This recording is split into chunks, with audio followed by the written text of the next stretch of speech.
Hello and welcome to this June edition of Property News. Today I'm going to give you a full update on the UK economy, talk about what's happening right now in the property market and give you some real investor insights for the next couple of months.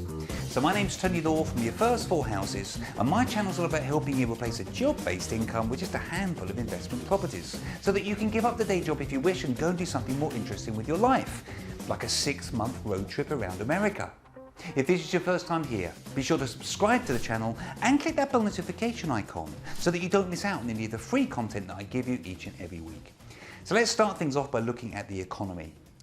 We obviously had some pretty incredible news on the 1st of June, didn't we? When it was announced that for the very first time since the pandemic began, there were no recorded COVID-related deaths. I think that's amazing. However, at the time of filming, there is still a fair amount of talk about the possibility of a third wave. And at least one scientist, Professor Ravi Gupta, has advised the government that the current plan to end all COVID restrictions on the 21st of June should be postponed. Perhaps unsurprisingly, business leaders have obviously warned against this. However, the Environment Secretary has said that they can't rule out the possibility of delaying lockdown easing at this time. Obviously, the solution here is for everybody to go out and get themselves vaccinated as quickly as possible, and I know I'm going to get some thumbs down for that. However, the good news is that the UK economy is now recovering at an even faster rate than was previously forecast. The OECD, which stands for Organisation for Economic Cooperation and Development, says the UK growth is now likely to hit 7.2% in 2021, and they also raised the forecast for global growth to 5.8% this year.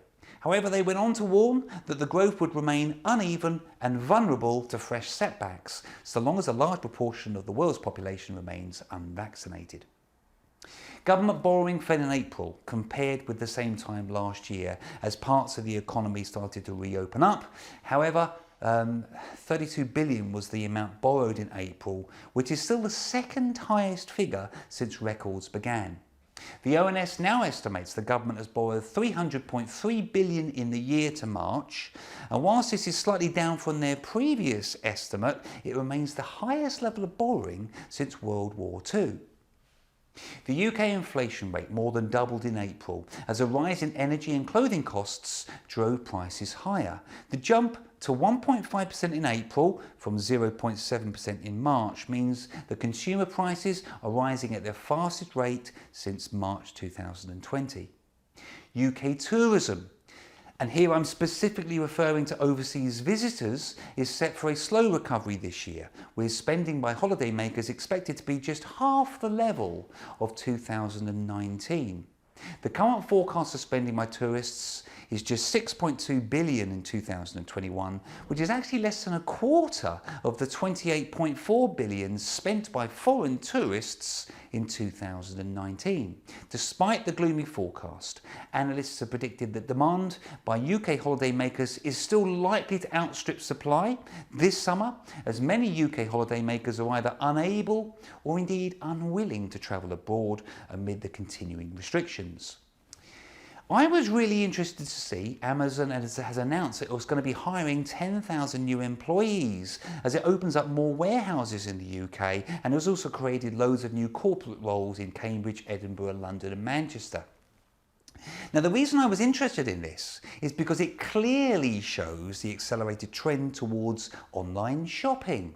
This obviously started during lockdowns, but it's clearly the way that shopping is going to be going moving forwards. I think we're all fully aware of this. And sadly, naturally, it's only going to add to the further pressures with regards to the high street retailers. By the way, if you're finding this update helpful, it would just be awesome if you click on that like button. It really helps me if that's okay. So, moving on to property.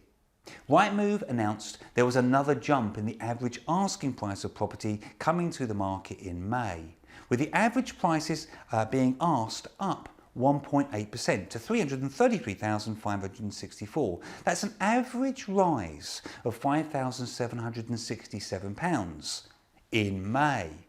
The average asking price in London is now 2.9 times higher than the average asking price in the north. But what I found really interesting about this was it's actually the smallest ratio And by that I mean difference in asking prices between the North and London since 2013.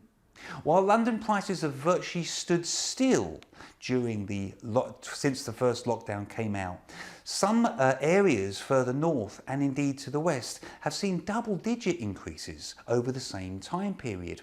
Wales, for example, leads the way. They're up 13% from March 2020 to March 2021.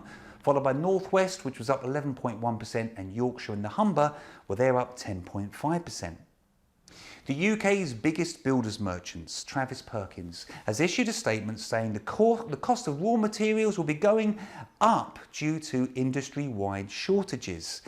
It comes as industry groups warn that electrical components, timber and steel are also in really short supply, and they're blaming things on surge in demand as lockdown eases, as well as some various different supply chain issues.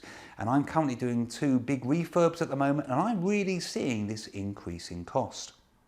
As we all know, sadly, thousands of businesses were forced to permanently close during the pandemic, and perhaps one of the hardest hit industries was hospitality. As we come out of lockdown, a recent report shows that there are now 10% fewer restaurants operating and nearly 20% fewer casual dining venues. The data in the latest market report from CGA suggests that whilst many pubs and bars have obviously also struggled to survive the pandemic, it is actually the restaurants that have been the hardest hit. A ban on evictions that was brought in to protect tenants during the pandemic actually ended on the 31st of May. Eviction notice periods, which were previously extended to 6 months as an emergency measure, have now moved to 4 months. And if lockdown restrictions continue to ease as planned, from the 1st of October, notice periods will return to how they were before the pandemic started. And in England, that means that you were having to give 2 months' notice to tenants. 2/3 of big retailers now expect to face legal action from their landlords as a result of this notice period change, as many shops have been shut during lockdown, obviously, accruing 2.9 billion in rental arrears.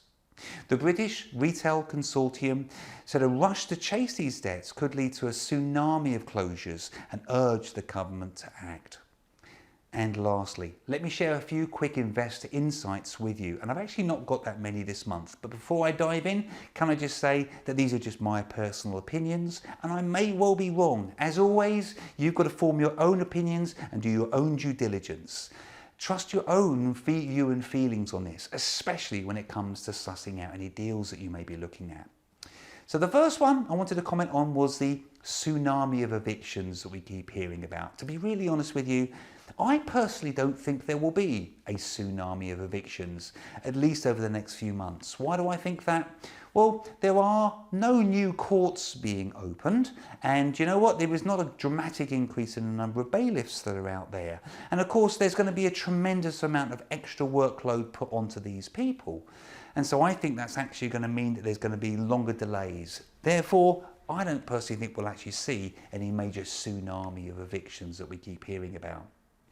I also wanted to briefly talk about the fact that those restaurants and casual dining events are actually, sadly, there are less of them since we've come out of lockdown.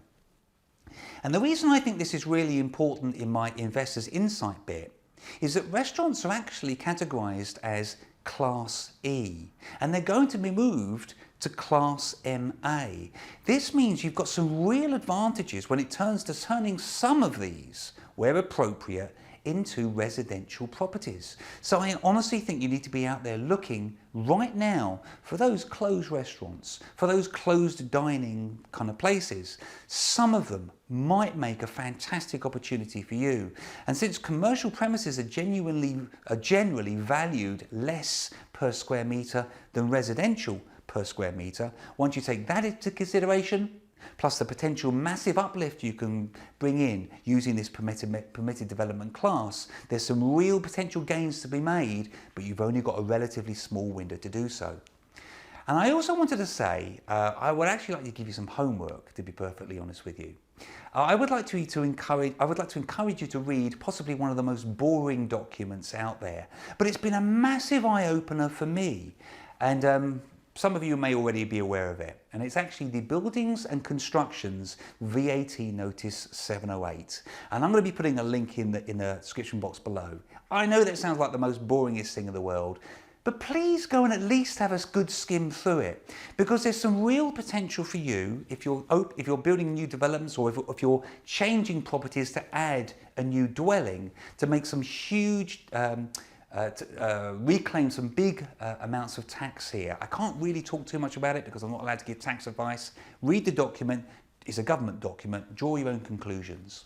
And the last thing I wanted to say to you here is that if you're looking at the current really hot market that we've got, and maybe you've got just a little bit of money that you're looking to invest, but you're just simply not sure in which direction to go, book yourself a strategy call with me, and I honestly will sit down and work through all the various different options with you and give you some really solid advice that I know will help you move forwards.